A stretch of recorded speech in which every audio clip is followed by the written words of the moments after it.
मधुकैटवविध्वंसी विधात्री वरदे नमः।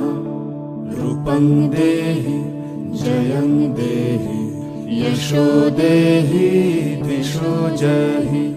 महिषासुरनिर्णाशि भक्तानां सुखदे नमः। रूपं देहि जयं देहि यशो देहि दिशो जहि।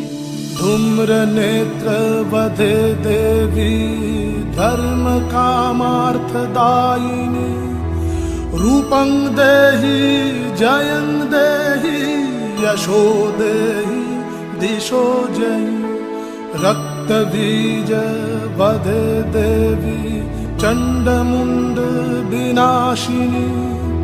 रूपं देहि जयं देहि यशो देहि दिशो जहि। निशुम्भ शुम्भ निर्णाशि त्रैलोक्यशुभदे नमः।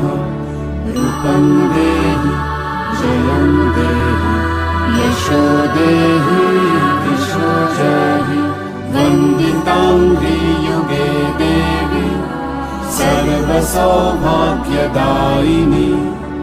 रूपं देहि जयं देहि यशो देहि दिशो जहि।